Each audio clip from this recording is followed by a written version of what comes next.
Это информационный час Татарстана на Россия-24. Мы продолжаем. В нашей рубрике «Мнение» мы сегодня обсуждаем Международный театрально-образовательный форум «Наурус». Он в эти дни в 5-й раз проходит в Казани. Гости нашей студии сегодня Ильшат Латыпов, заместитель директора театра имени Галяскара Камала, руководитель пресс-службы форума, и Олег Соколов, руководитель отдела маркетинга центра имени Мейерхольда, Москва. Добрый вечер. Добрый.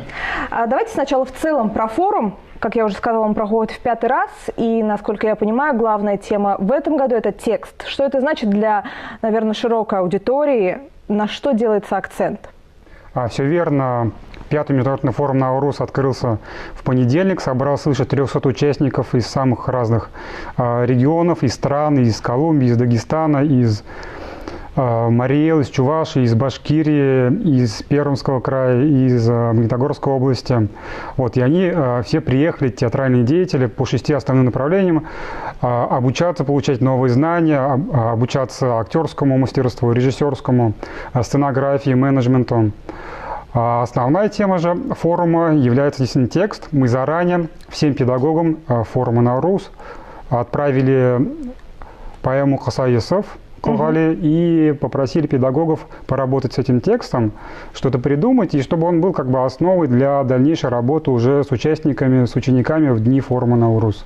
И посмотрим, что из этого получится. То есть это может быть постановка в итоге? Запросто.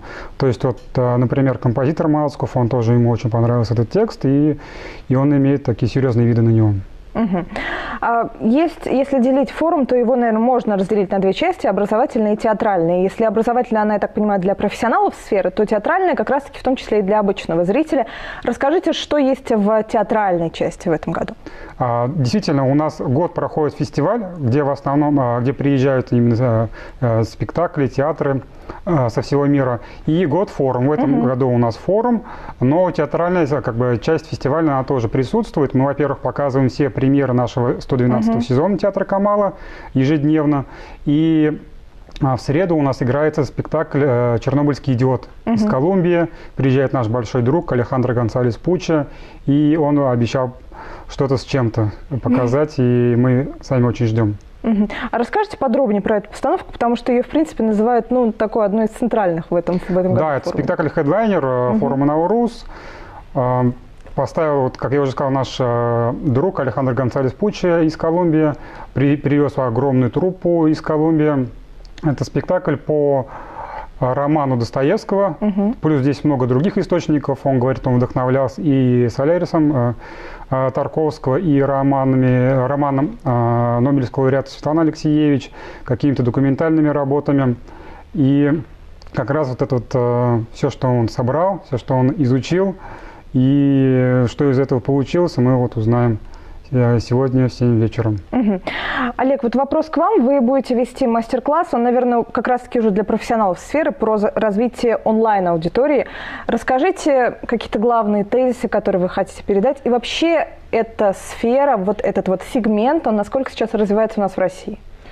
В России онлайн-продажи развиваются громадными семимильными шагами практически, и тот, кто сегодня не успеет, завтра уже может очень сильно опоздать и пострадать от этого. По Москве мы видим, что многие театры уже достигли отметки в 90% онлайн-продаж, потому что это расстояние, люди не хотят ездить, можно просто выбрать билет, купить его и спокойно пойти в театр. Я думаю, что эти показатели в Казани тоже очень быстро вырастут, и мы видим, что театр Камала использует онлайн-продажи, и они растут с каждым годом все больше и больше. На форуме у нас будет 6 часов как теории, так и практики. Мы будем говорить с участниками о том, какое программное обеспечение можно выбрать, с помощью каких кейсов работать с аудиторией. Будем создавать эти кейсы по работе с аудиторией на месте, поскольку есть национальная специфика, есть региональная специфика, и все это нужно учитывать. То есть нет универсального ответа по тому, как успешно продать по тому, как успешно собрать свою аудиторию, театральную аудиторию. Это большое дело, этим делом нужно заниматься планомерно годы, иногда десятилетия для больших театров. А какие, вот вы сказали, что есть специфика, вот интересно, какая, например, она может быть на каком-то примере, и вообще вот эти успешные кейсы сейчас, какие они есть, кого можно приводить в пример? Я думаю, что один из наиболее успешных кейсов – это театр оперы и балета «Пермь». Пермский театр, Ростовский театр 18+. Очень интересный кейс, поскольку это частный театр, без государственной поддержки. Центр Мирхольда, в котором я работаю, Гоголь-центр, театр тоже новой индустрии. В целом по России можно найти очень интересные примеры, но стоит отметить, что эти примеры также отличаются в целом грамотной и репертуарной политикой. То есть репертуарная политика идет в одну ногу с маркетинговой политикой. Это очень важно осознавать, что театр должен быть современным на всех стадиях производства, от спектакля до сайта, языка, то, как мы общаемся со зрителем, то, на что зритель обращает внимание. К сожалению, мы сейчас видим, что культурные индустрии не поспевают за реальными культурными трендами, которые живут вокруг нас. То есть, например, рэп-культура довольно-таки популярна среди молодежи, и есть в том числе и исполнители, которые исполняют рэп на татарском языке, но мы не видим этого в официальном культурном пространстве. Расскажите, какие вообще еще эксперты будут на форуме, что, может быть, опять-таки главное на повестке, кто еще приехал рассказывать? Во-первых, сначала добавлю 5 копеек по поводу кейсов. Вот театр Камал, 5 лет назад мы запустили онлайн-продажи на нашем сайте, и сейчас постепенно, планомерно продвигая как раз именно эту стратегию, мы пришли к тому, что у нас уже 30% билетов покупается только на нашем сайте.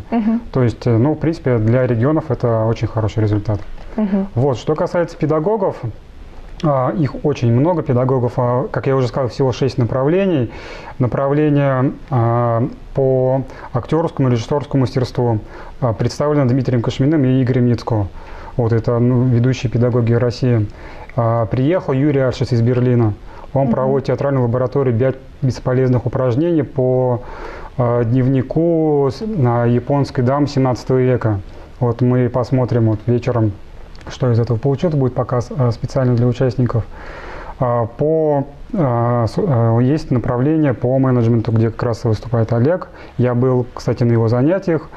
Очень много обратной связи, много вопросов, фидбэка. Мне кажется, как раз но это очень важно, что вот эти знания, эти педагоги, которых мы привозим, те знания, которые они дают, они действительно сажаются на ту почву, и как раз онлайн-продажи, я надеюсь, в подаче в том числе занятий, которые прочитал Олег, и эти онлайн-продажи как раз они будут развиваться в наших региональных театрах.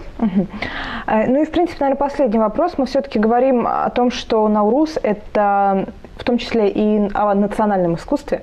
Вот с точки зрения развития именно национального искусства, какой, может быть, вклад этот форум делает, и какие результаты уже есть, и каких вы ожидаете?